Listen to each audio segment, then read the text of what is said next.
Lecture number 7, The Noble Eightfold Path. Namo tassa bhagavato arahato samma sambuddhassa. Dukkha, its origin, its cessation, and the way to its cessation. These are the four noble truths, the elephant's footprint that contains within itself all the other teachings of the Buddha. It might be risky to say that any one truth is more important than the others, since they all hang together in a very close, integral unity. But if we were to single out one truth as the key to the whole Dhamma, it would be the fourth noble truth, the truth of the way. The way to the end of dukkha is the Noble Eightfold Path, the path made up of right views, right intentions, right speech, right action, right livelihood, right effort, right mindfulness, and right concentration.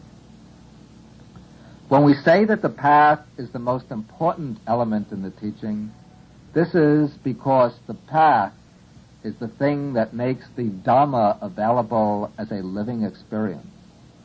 Without the path, the Dhamma would just be a shell, a collection of doctrines and formulas without inner life, without the immediacy of lived experience.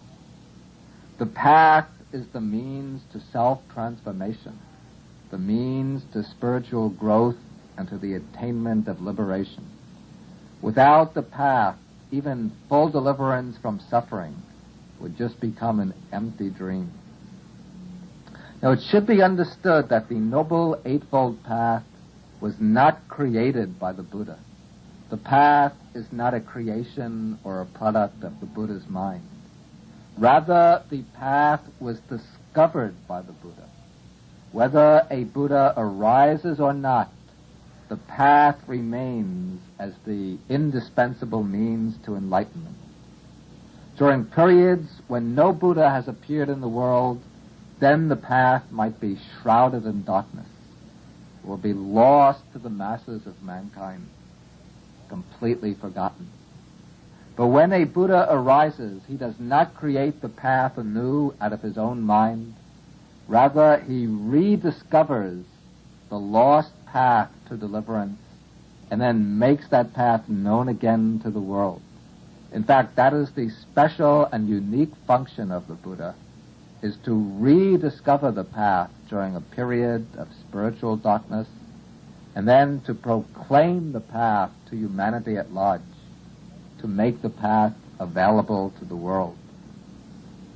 And the Buddha says, with respect to the path, he says that on the night of his enlightenment, he uses the phrase, light arose, knowledge arose, vision arose. These statements all indicate that he saw what was already present, but present unseen. He tore away the veil of darkness, the veil of delusion and ignorance, and saw the lost, buried path to enlightenment. He followed that path through to its goal, reached the goal, and then taught the path to the world at large. From one angle, the discovery of the Noble Eightfold Path might be called the primary significance of the Buddha's enlightenment. Before his renunciation, when he was still living in the palace as a bodhisattva, as a prince, he had already recognized the unsatisfactory nature of existence. He had been thrust up against the hard facts of old age, sickness, and death, and he had lost all of his worldly complacency, his desire for power, fame, and for sense pleasures. Then, even from the start, he had an intuition, a confidence that there was a way out of suffering, a state of liberation beyond the round of birth and death. Because of his confidence, he was able to leave the palace, to renounce the world, in order to go in search of deliverance. But what he did not know, what he lacked, what he had to find, was the path that led to deliverance. And with the discovery of the path, he was able to escape from the trap of ignorance, to reach enlightenment, to become Buddha. The discovery of the path made it possible for him to attain his own liberation, to attain Nibbana himself. And it was also the discovery of the path that enabled him to guide others to liberation, to present others with the gift of the deathless. Therefore, the path gives the Buddha's enlightenment a meaning that goes beyond his own liberation. It makes the Buddha into a world teacher, and it makes his doctrine, his Dhamma, something relevant to all men, to all beings who seek release from suffering. The path is essentially a way to awakening, a means to generate in our own minds the same experience of enlightenment that the Buddha himself went through while sitting beneath the Bodhi tree. In the causal chain that originates dukkha, the Buddha points out that all the suffering and unsatisfactoriness we meet in the round of becoming arises because of our craving and our clinging. This craving and clinging, in turn, is nurtured by the more basic factor, that is, ignorance, the beginningless blindness to the real nature of things that has been covering over our minds. And as long as we remain in ignorance, we go on revolving in the cycle of existence, going from life to life, meeting the various forms of dukkha. In order to get free from dukkha, to get free from suffering, what is necessary is to eliminate the most fundamental root of all bondage, that is ignorance. To eliminate ignorance, what is needed is its exact opposite, knowledge, the knowledge of enlightenment, the superior wisdom that shines brightly and eclipses the darkness of ignorance. But this wisdom, this knowledge of the true nature of things, does not arise out of nothing. It arises out of conditions. The set of conditions that lead to enlightenment, these constitute a path, the Noble Eightfold Path. And the Noble Eightfold Path brings liberation by giving rise to the liberating wisdom. In describing the Buddha, the path, the Buddha says that the path produces knowledge, produces vision. It's Chakku Karani Jnana Karani. These two terms together, knowledge and vision, the coupling indicates that the kind of knowledge to which the path leads is not abstract conceptual knowledge, but immediate insight. The Buddha says that the path is Chakku Karani. It produces the eye. It gives us the eye of insight by which we are able to see directly with immediate perception the true nature of things. Then, by producing this knowledge and vision, the path leads to peace, upassamaya, the peace that comes with the destruction of all craving, all attachments, and all clinging. The path leads to enlightenment, the full and complete realization of truth, sambodhi. And by leading to enlightenment, it leads us out of the cycle of suffering, the round of birth and death, to the ultimate goal, the unconditioned state, Nibbana, the deathless. In his first discourse, the Buddha calls the Noble Eightfold Path the middle way, Majjhima Patipada. He calls it the middle way because the Eightfold Path avoids all extremes in conduct and in views. In the first discourse, the Buddha points out that there are two extremes which a seeker of enlightenment has to steer clear of. These two extremes are, on the one side, indulgence and desire, on the other, self-mortification. Now, some people hold the view that this life, this present life, is our only existence, that death spells the end to all experience, and therefore we should try to get as much pleasure as we can by indulging our desires. This view, they say, is the superior wisdom, and the practice of sensual indulgence and grasping comfort and luxury they hold to be the way to the greatest happiness. But the Buddha, from his own experience, calls this way a low, inferior, ignoble course, which doesn't lead to the realization of the highest goal, the true aim of human life. The other extreme is not so common as the first, but it's always had a certain attraction for religious seekers. This is the extreme of self-mortification.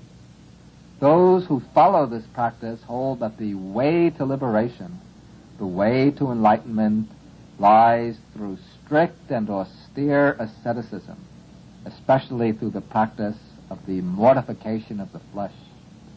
Generally, those who follow this path regard the body and the spirit as exclusive and antagonistic opposites. And they see the mind of man as a battlefield where a struggle takes place between the spirit and the flesh. The flesh they hold to be the source of evil, of desire and darkness. The spirit, the source of goodness, of light and freedom. And to liberate the spirit, they say, the flesh has to be subdued by fierce austerities, by tormenting the body, by depriving the body of its vital requisites, until the spirit can be released from the prison of the body. The Buddha himself had practiced this path of asceticism before his enlightenment, but he found that it doesn't lead to the goal. Therefore, he later called the path of self-affliction painful, ignoble, and not conducive to the goal. He advised his disciples also to steer clear of it, not to follow that kind of practice. Instead, in its place, he holds up the noble Eightfold path as the middle way.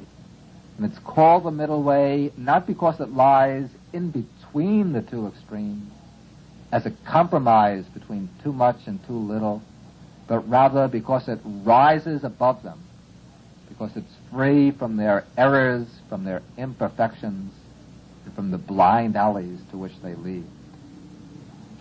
On one side, the Noble Eightfold Path avoids the extreme of sensual indulgence.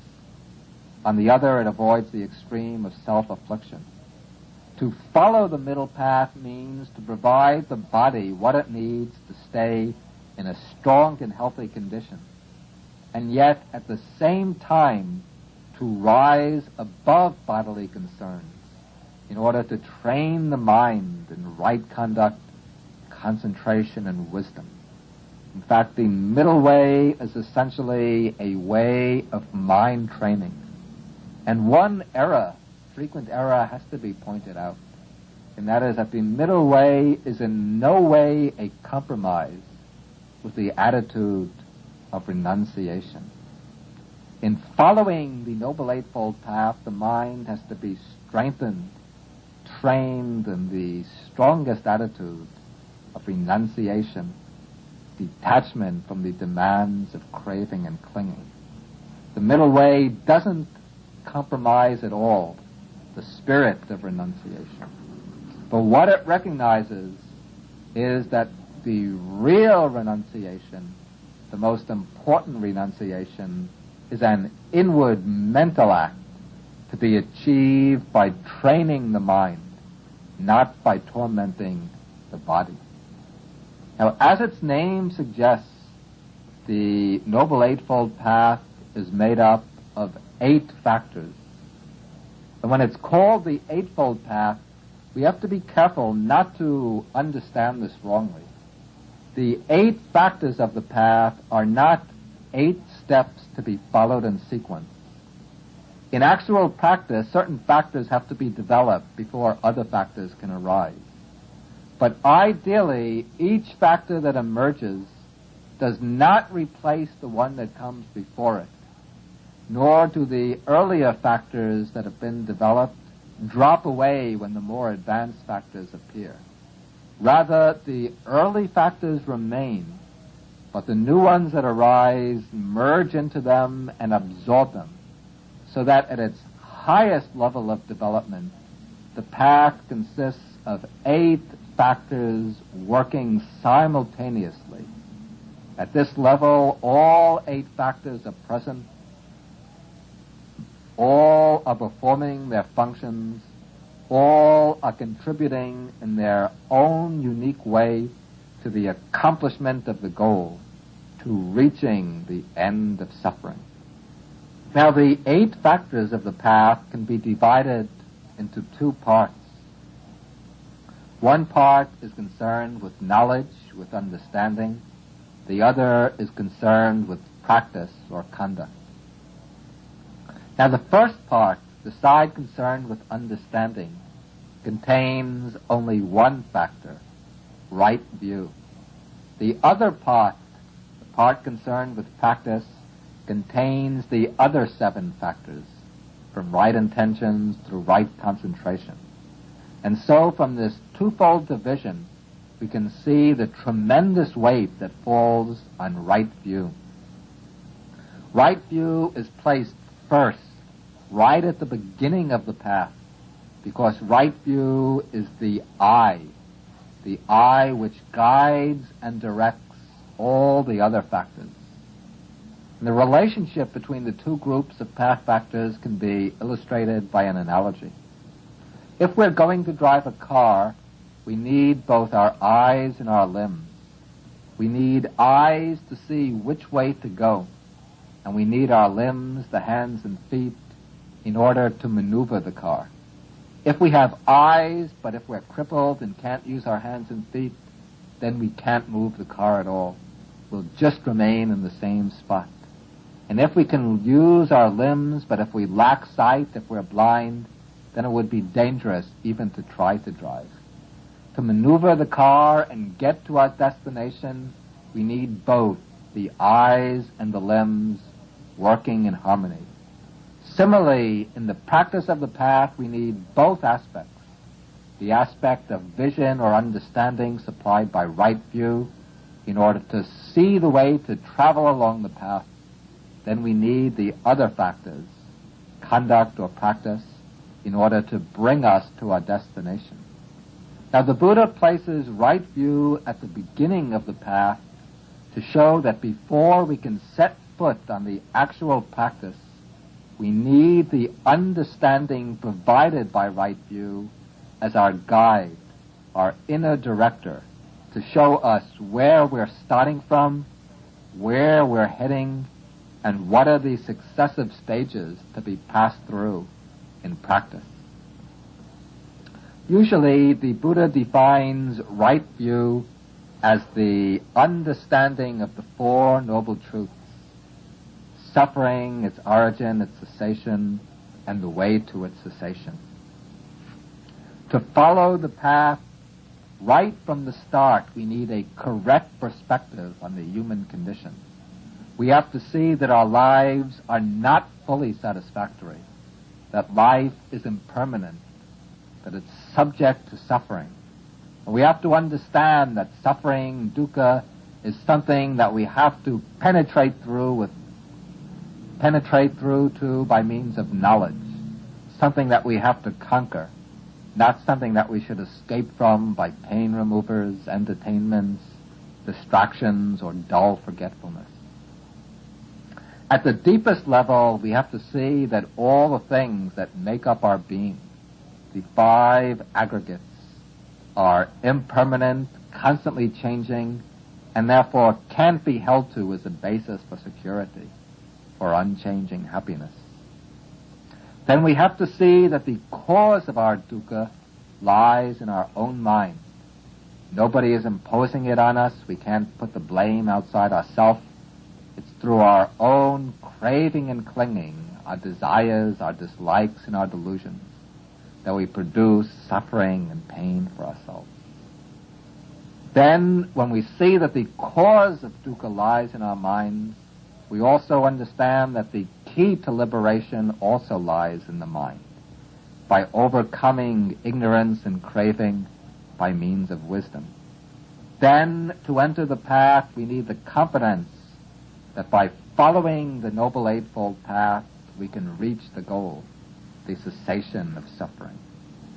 The Buddha defines right view as the understanding of the Four Noble Truths for a very important reason. The reason is that he does not want his disciples to practice his teaching merely out of feelings of devotion towards him or out of respect for his wisdom. Rather, he wants them to follow the path on the basis of their own understanding, their own insight into the nature of human life. Therefore, the first factor sets out the points to be grasped, the points to be seen as a basis for practice. Then, when we've grasped these essential truths and verified them through thought and reflection, then we're ready to set foot on the path with a clear idea of the real aim and groundwork to the practice. Otherwise, to try to practice the path without having this right view is somewhat like just getting into a car and driving in any direction without having a clear idea of where we want to get to and what is the best way to get there. As we will see later, the path begins only with a very elementary level of right understanding. As the mind develops in the course of practice, the understanding will deepen, it will gradually expand and widen.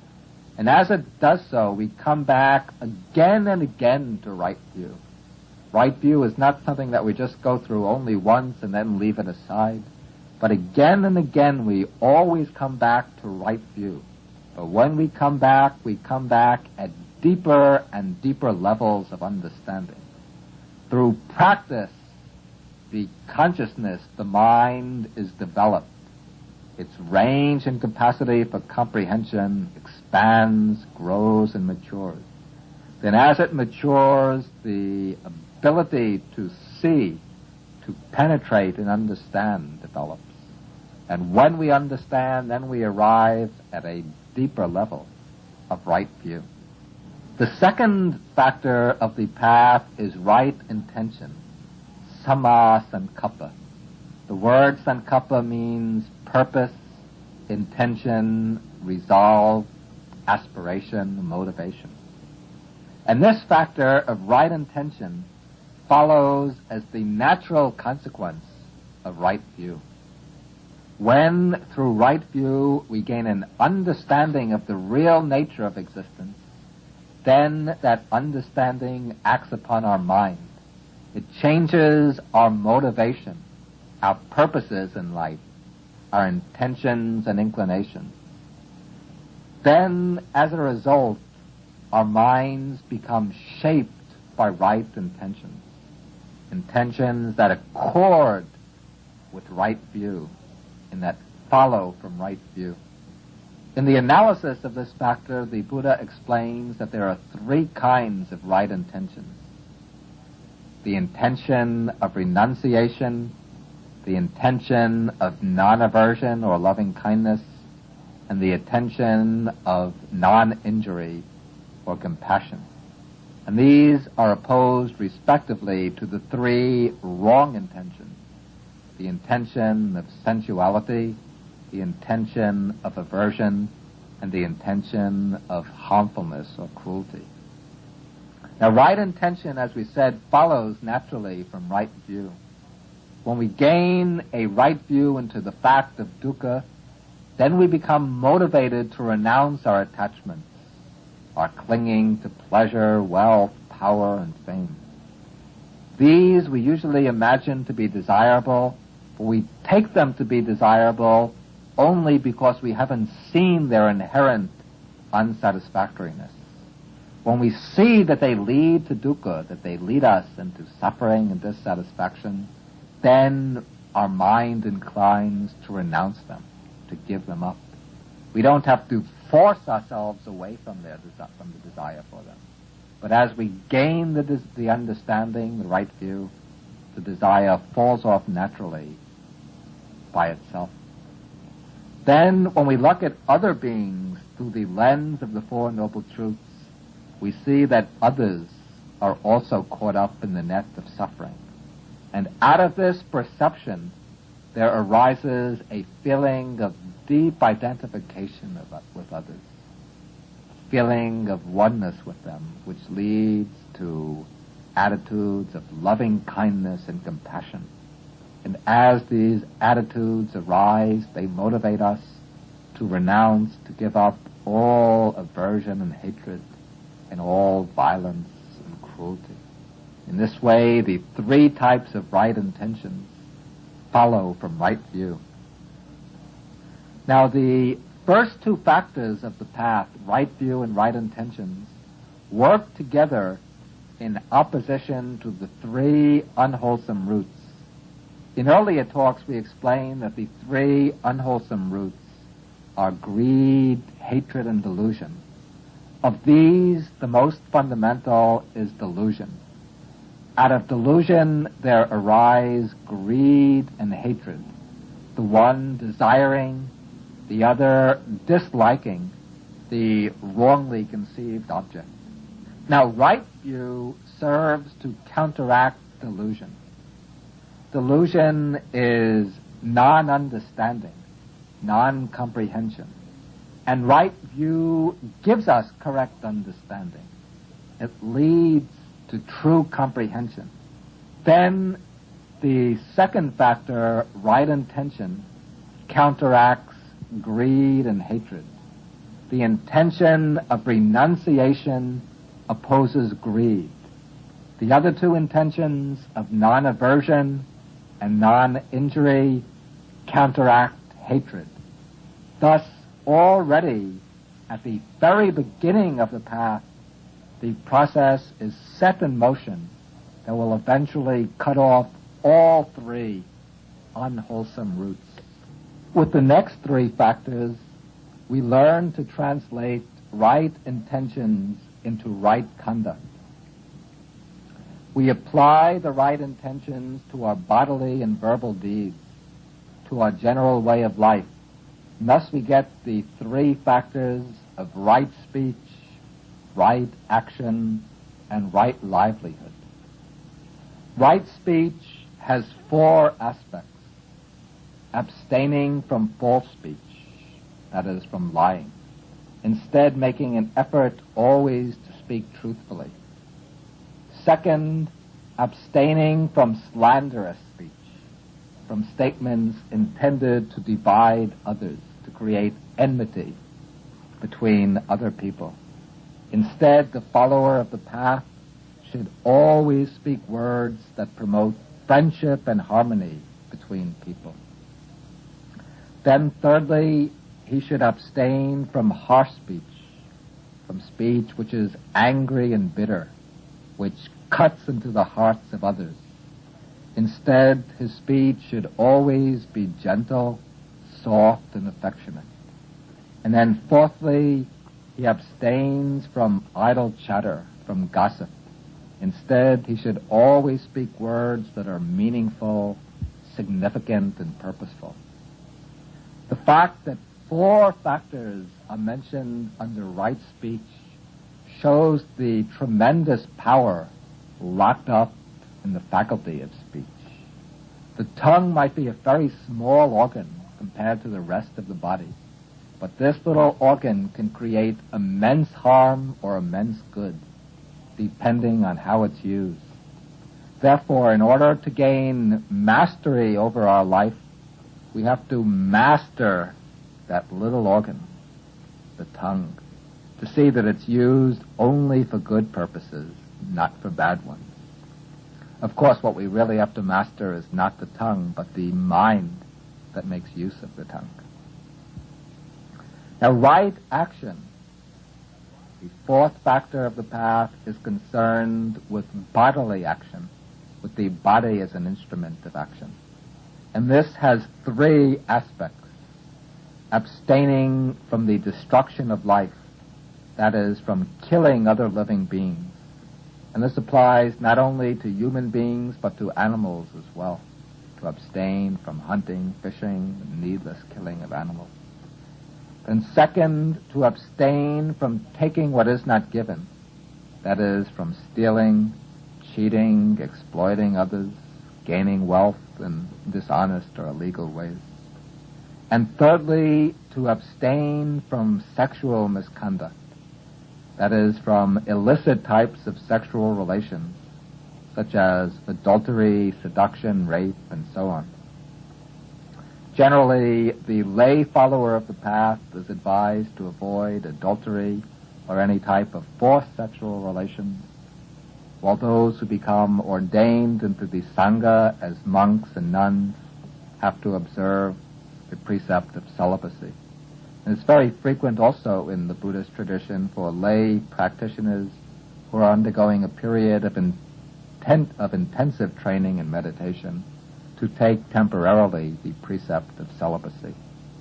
Now, the principles of right speech and right action are worded negatively as abstaining from this and that, but a little reflection would show that positive psychological factors of great power go along with these abstinences. The abstinences are required as the minimal observance, and it is that which comes directly under the control of the faculties of speech and bodily action.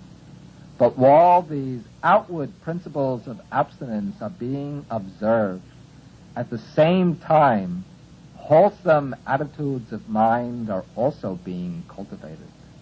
And that is how the observance of the principles of abstinence brings about a gradual purification of the mind.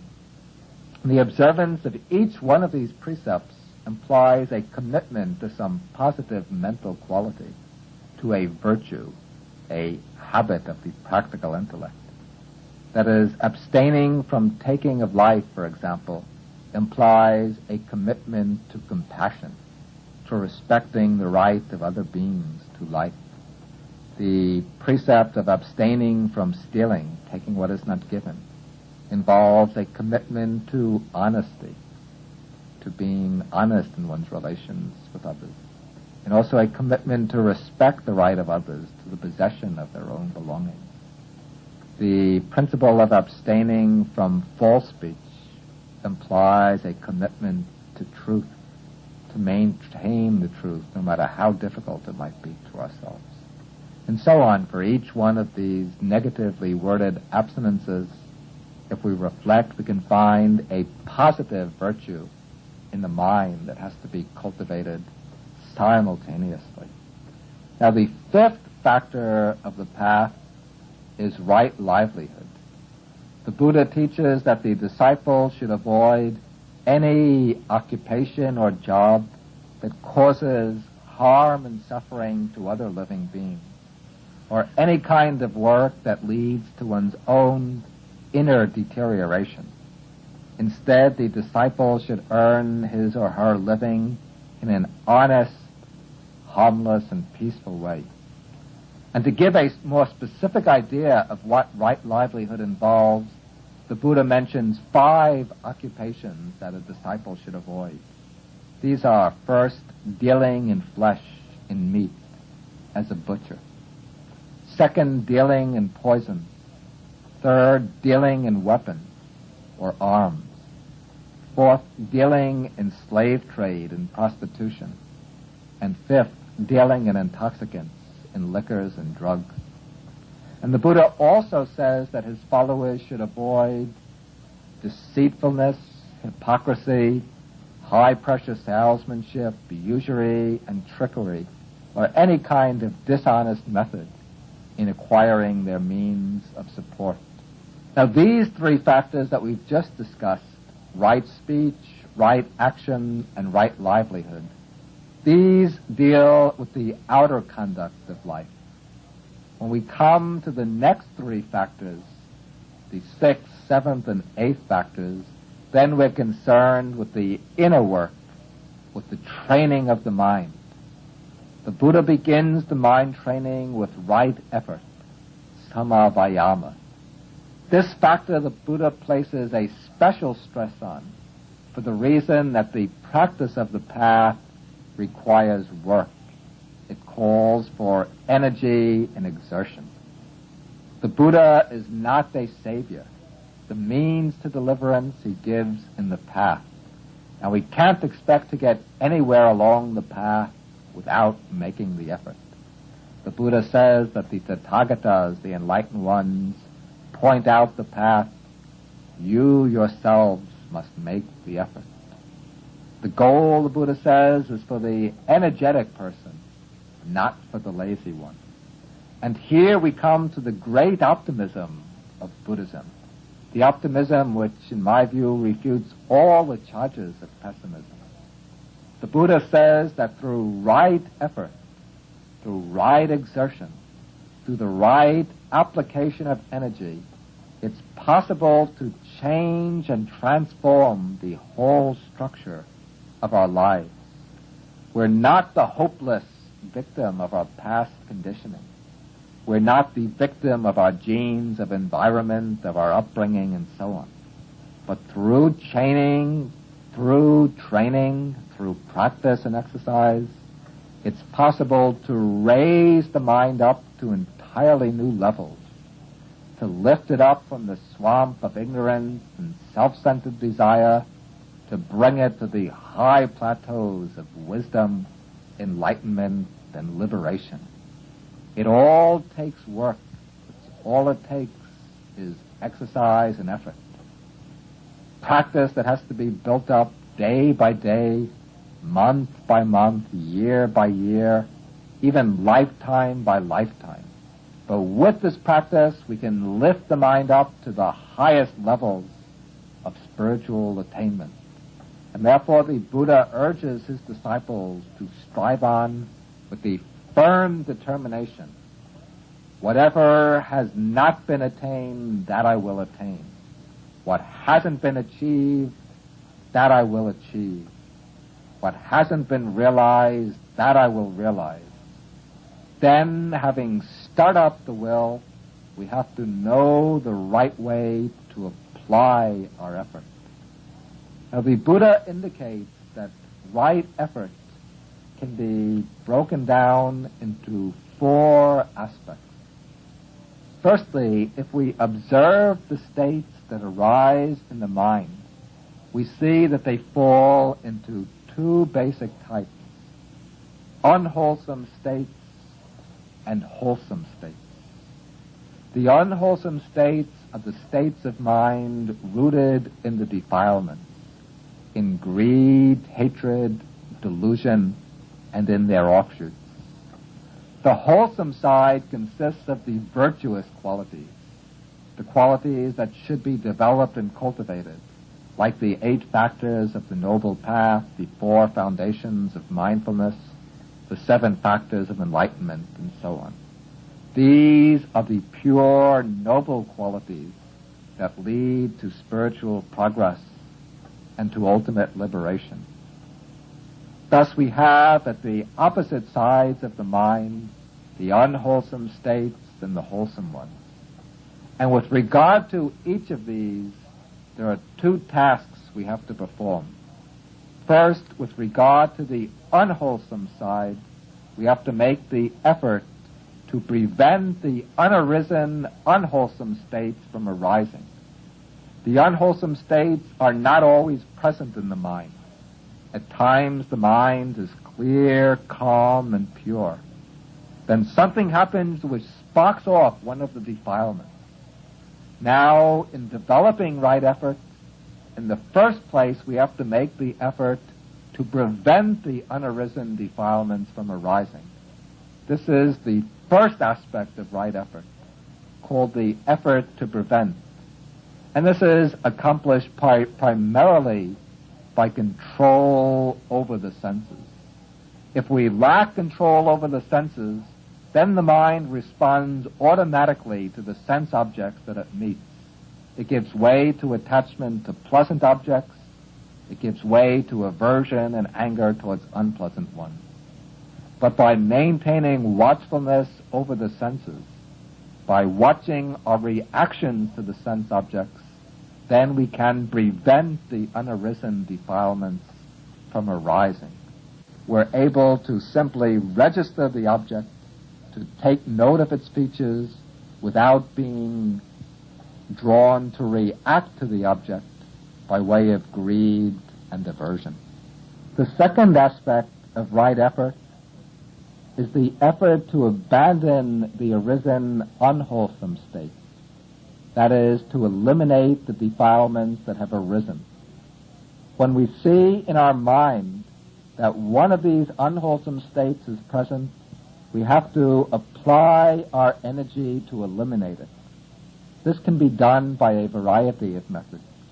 In one sutta, the Buddha gives 5 different methods for training the mind to overcome unwholesome states. One method is to replace the unwholesome thought formation by its opposite, by the wholesome thought exactly opposed to it. For example, if strong attachment arises in the mind to, say, wealth or possessions, then we can reflect on the impermanence of those possessions. When we do that, the attachment fades away. If strong sensual desire arises in the mind, especially for a monk or a nun or a meditating yogi, then if he reflects on the impure nature of the body, how the body is just a heap of skin, bones, organs, and blood, then the sense desire fades away. When anger and ill will towards a person arise in the mind, then by reflecting or meditating on loving kindness, the feeling of loving kindness will dispel the anger. Or if the state of depression or dejection arises in the mind, then reflecting on the noble qualities of the Buddha gives a kind of joy and encouragement which inspires us to make further effort. So in that way we use one thought, a wholesome thought, to knock out the unwholesome thought. In the same way that, for example, a carpenter might use a clean new peg to knock out an old rotten peg from a board of wood. A second method to use is to develop a keen sense of the danger in the unwholesome thoughts, to recognize how they keep us entangled in suffering and prevent us from accomplishing the real good for ourselves and for others. Still, another method is to turn the mind away from the objects that are stimulating the unwholesome thoughts, to divert the mind to some other object of concentration. For example, perhaps just to the breathing or to the movement of some part of the body. A fourth method is simply to observe the thoughts themselves, to turn the attention upon the thoughts, to see how they arise, then gradually to still them, to make them quiet down. This can be done also by tracing the causes of the thoughts in sequence, seeing that thought arises from this cause, that cause from this cause, and so on, back in sequence. This makes the disturbing thoughts quiet down. Then, when all of these other techniques fail, and only then, the last measure which can be used is to meet the unwholesome thought in face-to-face combat, to struggle with it and to expel it from the mind. But this should be used only as the last measure. Okay, now we come to the other side, the third and fourth aspects of right effort. On the other side of the mind, we find that there are many pure, wholesome, virtuous states of mind. And for these two, there are 2 tasks to be performed. First, we have to make the effort to develop the undeveloped wholesome state. We have many beautiful potentials stored up in the mind. We have to bring these up to the surface of the mind, to develop them, strengthen them, to make them shine forth. Then, when we've cultivated them, then we come to the expel it from the mind. But this should be used only as the last measure. Okay, now we come to the other side, the third and fourth aspects of right effort. On the other side of the mind, we find that there are many pure, wholesome, virtuous states of mind. And for these two, there are 2 tasks to be performed. First, we have to make the effort to develop the undeveloped wholesome state. We have many beautiful potentials stored up in the mind. We have to bring these up to the surface of the mind, to develop them, strengthen them, to make them shine forth. Then, when we've cultivated them, then we come to the fourth aspect of right effort. We have to avoid falling into complacency, but we have to make further sustained effort to maintain the wholesome states that have been developed. We have to stabilize them, then bring them to full growth and completion. Thus, the two aspects of right effort on the wholesome side are, first, to develop the undeveloped wholesome states, and then second, to maintain, increase, and complete the wholesome states that have been developed.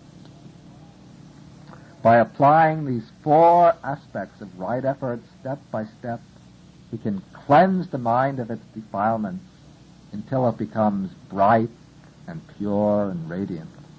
Now, it might seem that right intentions and right effort are very similar. And though they are very similar in some respects, they're not exactly the same. Right intentions, the second factor of the path, means the basic purpose or direction of the mind.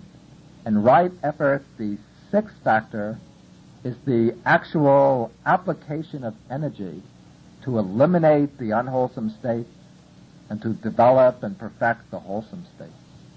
In the actual practice of the path, these factors are so closely intertwined that we can't draw a sharp dividing line between them.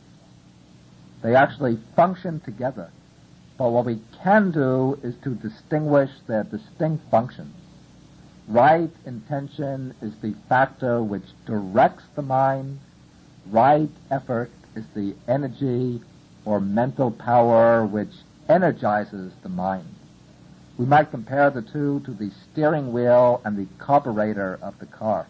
The steering wheel determines the direction of movement. The carburetor burns the fuel to supply the energy. And both contribute to the actual movement of the car. And when the car is moving, we can't precisely distinguish these two functions, since they both cooperate with each other. Now, a further word of caution has to be added about right effort.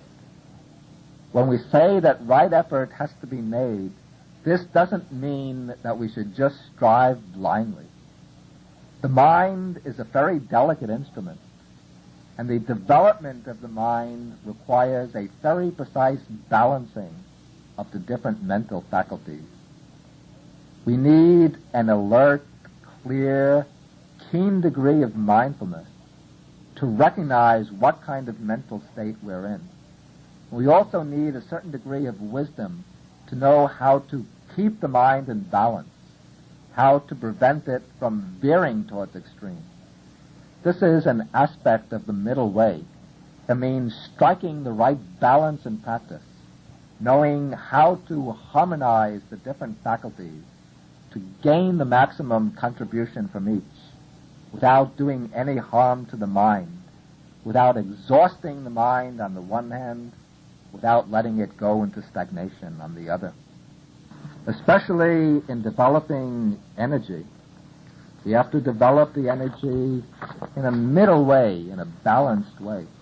And to illustrate this point, there's a certain story that's come down in the text. The Buddha had a disciple whose name was Sona. Before he became a monk, Sona had previously been a musician. He had played the veena, the Indian lute. After he took ordination as a monk, he was very eager to reach enlightenment.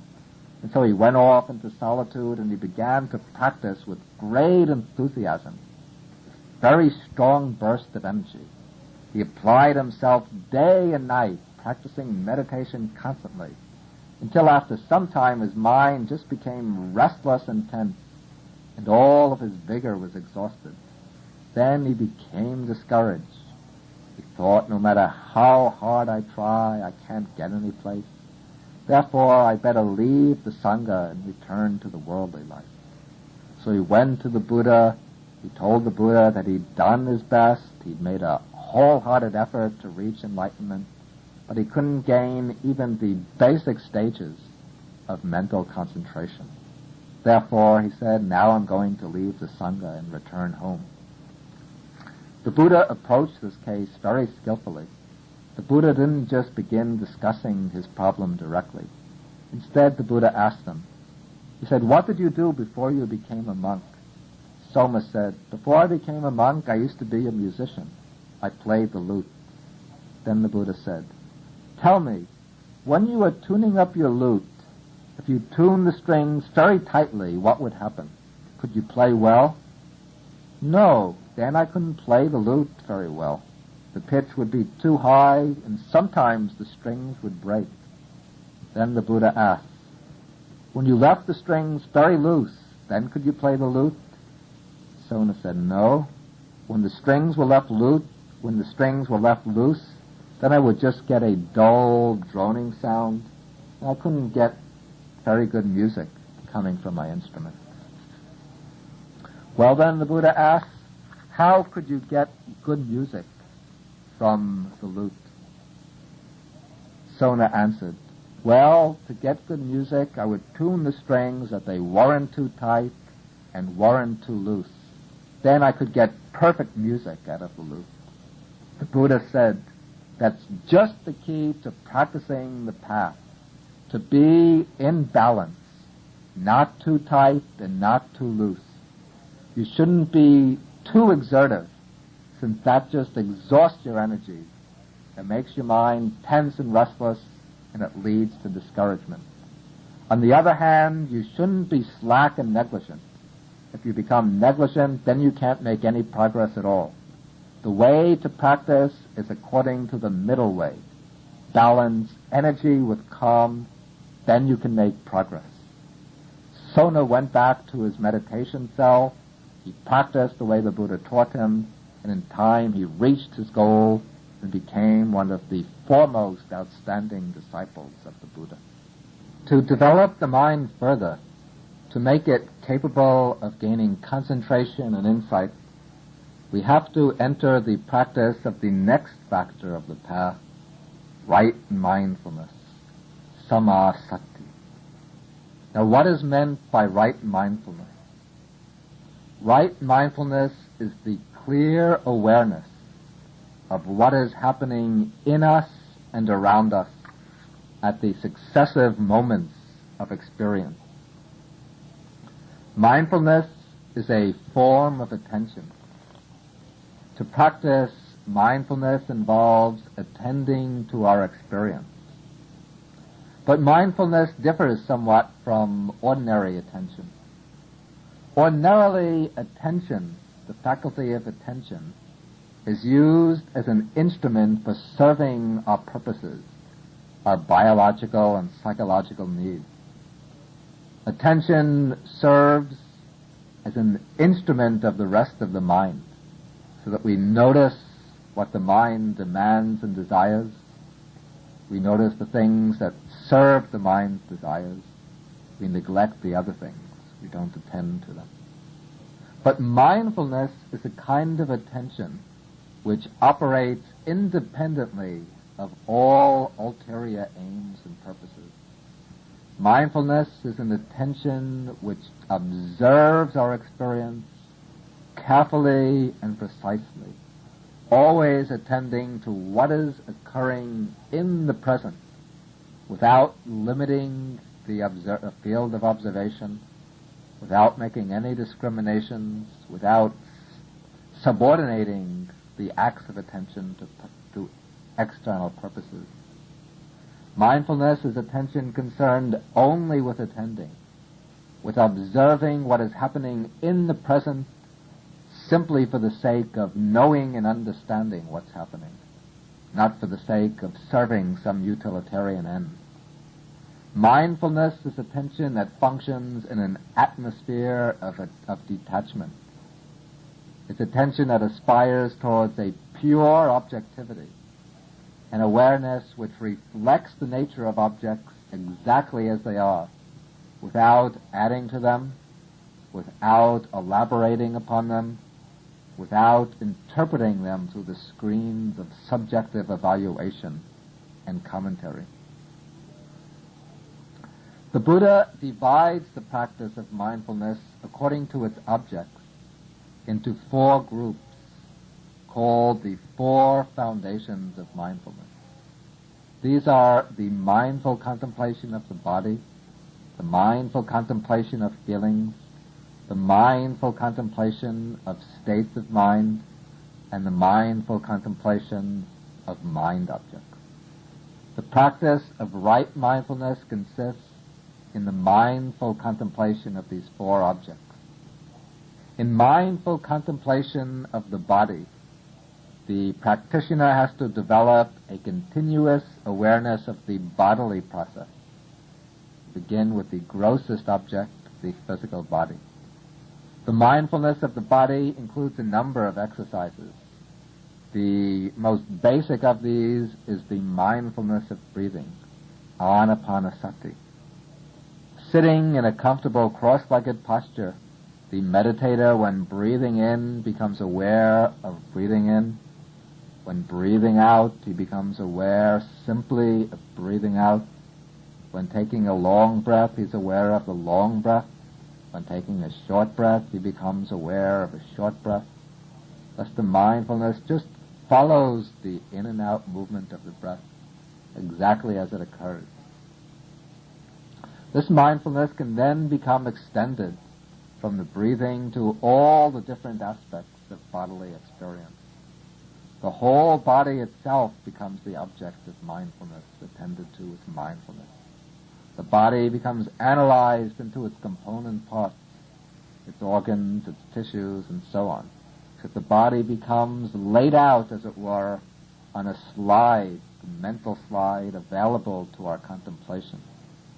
Mindfulness of the body can further be applied to action, to the different postures of the body, walking, sitting, standing, and lying, to the different activities, eating, moving about, going to the bathroom, lying down, speaking. Every aspect of physical experience of the body eventually comes into the range of mindful contemplation. The second foundation of mindfulness is mindfulness of feeling. This involves attending to the feelings that arise on the different moments of experience. The pleasant feelings, the painful feelings, the neutral feelings. Whatever feeling arises is attended to with bare mindfulness, without liking and disliking. We simply become aware of whatever feeling has arisen. In this way, we prevent the mind from getting sucked into the feelings, from grasping after pleasure, from running away after pain. The mind becomes able to look at all the states of experience with calm equanimity and self-possession. The third foundation of mindfulness is the mind itself, that is, the general state of consciousness. To practice the contemplation of the mind, we have to see into the actual present state of mind clearly and precisely. You have to understand what kind of mental state is occurring. You have to clearly reflect the state without judging, without reproaching ourselves for the unwholesome state, without congratulating ourselves for the wholesome state. We just see the nature of the state of mind with detached observation. Then we have to determine the nature of that state, whether it's a wholesome state or an unwholesome one. Then we have to see into the kind of wholesome or unwholesome state of mind, whether it's a state that has attachment, aversion, or delusion, whether a state free from attachment, aversion, and delusion, and so on. Whatever state of a mind arises is noted just as it is, then allowed to go its own way without clinging to it. The third foundation of mindfulness is called Dhammanupassana, the contemplation of Dhammas. The Dhammas spoken of here are the factors and objects of the mind. At this level of mindfulness, we tune in on the specific contents of the mind, rather than the general state of mind, as we did in the previous exercise. Here the mind is dissected into its components to see what factors are at work within it, whether the defilements are present or the wholesome factors. Then if the defilements are present, we have to note their presence, then investigate them to see how they arise, how they can be eliminated, how they can be prevented from occurring in the future. Then when the beneficial factors, the state leading to liberation arise, we become aware that they are present. Then we investigate how they arise and how they can be developed, how they can be perfected. Mindfulness of Dhammas also has another aspect, that is the contemplation of the basic factors of experience, not from the standpoint of ethical evaluation, but as a pure contemplative exercise aimed at insight, as seeing into the true characteristics of the body-mind process. But this we will deal with at greater length in the following talk. Now, right effort and right mindfulness work together in close cooperation. Right mindfulness makes us aware what kind of state has arisen, whether a wholesome state or an unwholesome one. Then, through right effort, we apply our energy to eliminate the unwholesome states, the states that lead us into greater distraction and entanglement. And again, through right effort, we strive to arouse and strengthen the wholesome states that lead to calm and to clarity. Right effort and right mindfulness are both directed to the eighth factor of the path, right concentration, samma samadhi. Right concentration is defined as wholesome one-pointedness of mind. It is the wholesome unification of the mind collected and focused upon its object without disturbance or wavering. To develop right concentration, we generally begin with a single object, a very simple object, and attempt to fix the mind on that object so it remains there without wavering. We use right effort to keep the mind focused on the object, and right mindfulness to be aware of the hindrances to concentration and the aids to concentration. Then we use our effort to eliminate the hindrances and to strengthen the aids, the beneficial factors. With repeated practice, the mind becomes gradually stilled, unified, and concentrated, brought to a single point. And when the mind gets concentrated, the hindrances are suppressed, and the mind becomes very tranquil. With further practice, we can develop certain deep states of absorption called the jhanas. These are 4 in number, ranked according to descending levels of calm and concentration.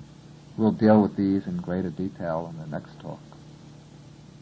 But this kind of concentration that's developed through this one-pointed practice, this is not yet the end of the practice of the path. When right concentration is made the eighth factor, this can lead to the misunderstanding that concentration is the final step of the path, the goal in the rest of the path. But that is a mistake. Rather, the state of concentration which is reached, where the mind is stilled and collected, serves as the means for developing insight. With the calm, collected mind, we have to go back to reach the first factor of the path, to reach right view. We set out to develop right view again. But this time we're not concerned with right view as a conceptual understanding of the Dhamma. Now we're working to get a right vision of the Dhamma, to get a vision of the truth. We set out to transform right view from idea into perception, into the direct seeing of the truth. And the way to go about this is as follows. Having gained a measure of concentration, we take the concentrated mind and apply it again to the practice of right mindfulness, the seventh factor. As a result of having developed concentration, the mind has become a powerful tool, a real strong instrument of awareness, very clear and calm. So we apply this clear, calm, collected mind to the four foundations of mindfulness, contemplating the body, the feelings, the states of mind, and the mind objects.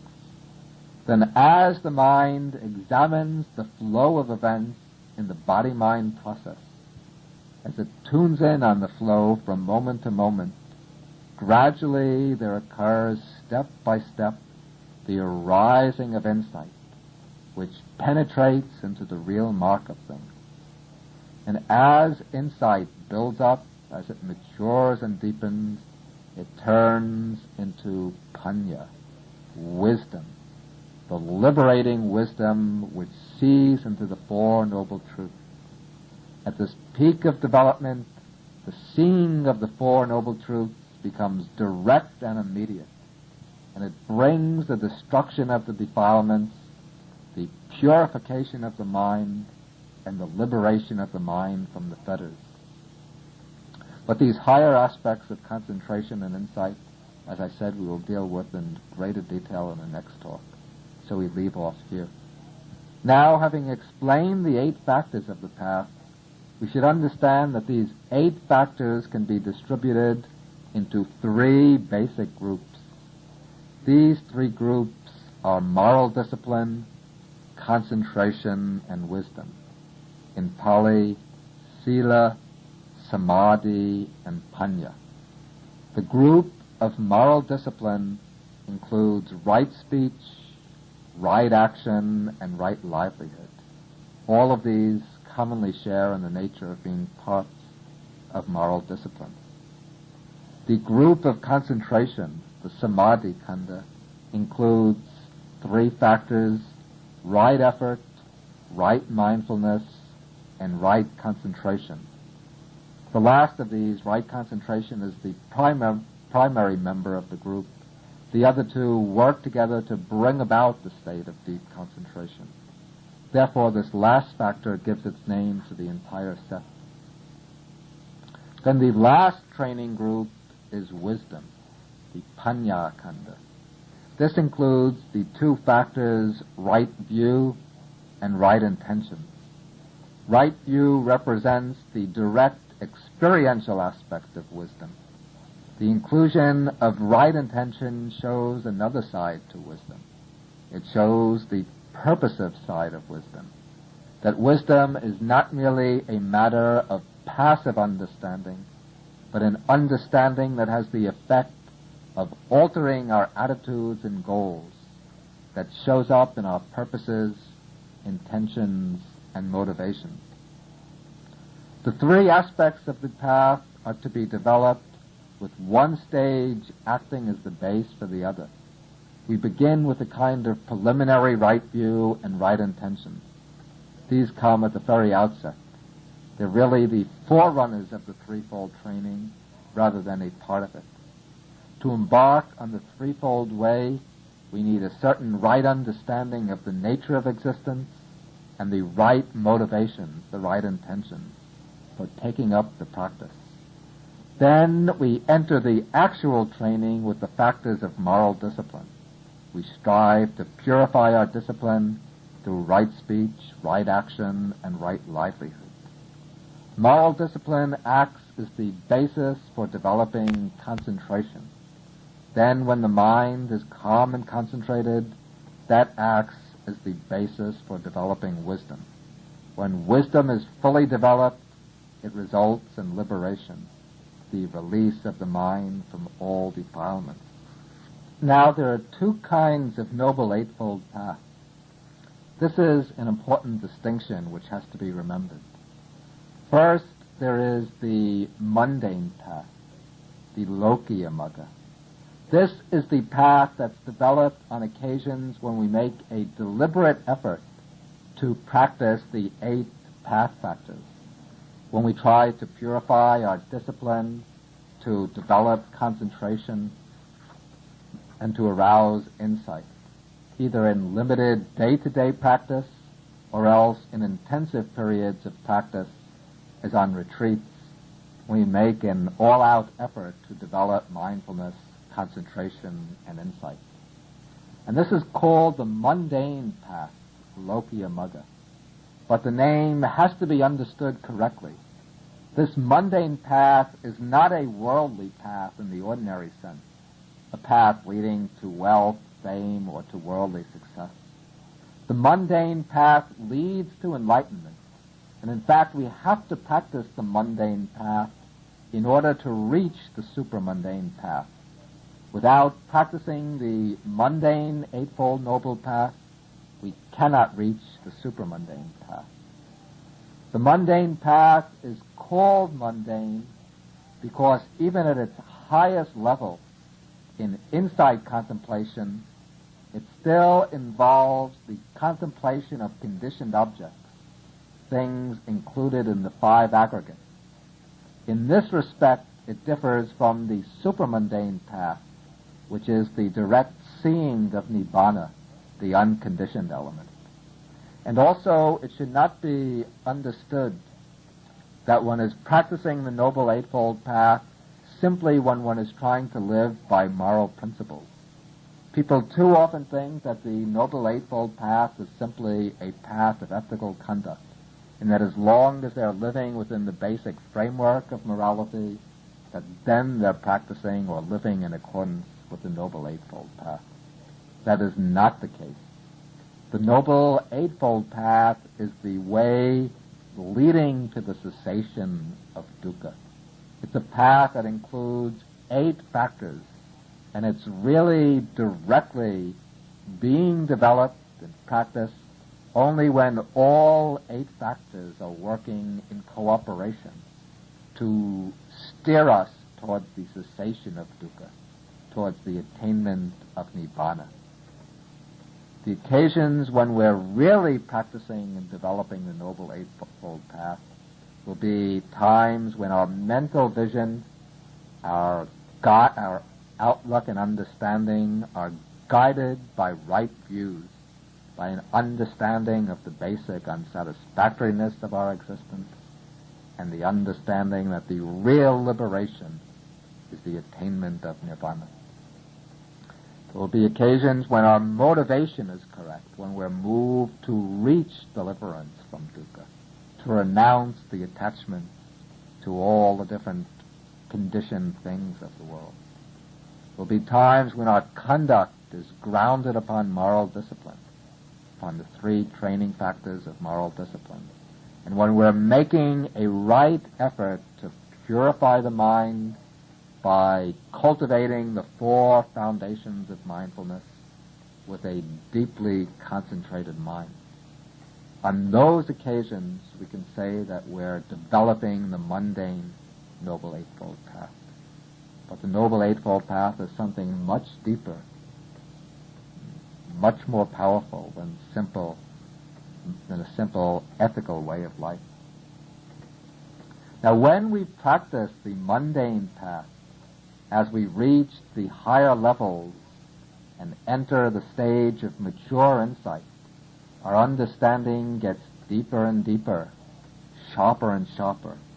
And when insight reaches its climax, when it reaches the highest peak, then at some unexpected moment, a sudden and radical change can take place. When wisdom stands at its highest point, if all the faculties of the mind are fully mature and the wish for enlightenment is strong and steady, then the mind turns away from all conditioned phenomena. At the same time that it turns away from all conditioned phenomena, the mind becomes focused on the unconditioned element. That is, the mind breaks through to the perception of nibbana, the realization of nibbana. It sees directly into the truth of the deathless element, the unconditioned. And when this happens, then all the 8 factors of the path rise up simultaneously with great power of penetration, focusing upon nibbana. Therefore, at this time, The 8 factors constitute the supramundane Noble Eightfold Path, or the transcendental path. At this time, right view arises, not as right understanding, right conceptual understanding, not even as the right view of insight, but as the actual seeing of the unconditioned. Right intentions arise as the full renunciation of craving, as the cutting off of the dispositions to sense desire, to ill will, and to harmfulness. Right speech, right action, right livelihood arise as mental factors cutting off the disposition to wrong speech, wrong action, and wrong livelihood. Right effort arises as mental energy, which is empowering this very powerful state of consciousness that's focused on Nibbana. Right mindfulness arises as the faculty of attention or awareness fixed upon Nibbana as its object. And right concentration is the unification of mind, the mind focused upon Nibbana. So these 8 factors have all arisen simultaneously, all performing their functions. And the mind equipped with these 8 factors, this is the supramundane consciousness, the mind which has risen up out of the world and now knows the unconditioned reality transcendent to the world. And these supramundane states of the path, these come in 4 stages. There are 4 levels to the supramundane path. The first is called the path of stream entry, the second the path of the once-returner, the third the path of the non-returner, and the fourth the path of arhatship. We will deal with them in greater length next time. Now the path experience lasts only for a moment, but when it occurs, that moment of consciousness cuts off and eradicates a certain set of defilements. It cuts them off right at the roots so that they can never arise again. And the first time that the path arises, the path of stream entry, the yogi enters irreversibly upon the way to liberation. From the point he reaches stream entry on, he can never fall away. Up to this point, he could still fall back. He could still be swept back into the current of the world. He has no absolute assurance of winning the goal. But when he reaches the supramundane path of stream entry, in this one moment of realization, a complete change takes place in the very bottom of his consciousness. In this moment, he becomes a stream enterer, one who has fallen into the stream to liberation and can never return back again into the way of the world. Following the peak experience of stream entry, the yogi might still have more work to do. He still has 3 more attainments of the supramundane path lying ahead. Each of these other path moments will again eradicate certain sets of defilements and liberate the yogi from a corresponding degree of bondage to samsara. When the 4th path is attained and finished, then he becomes an arhat, one who has cut off all defilements and reached full liberation. Now the yogi who has become a stream enterer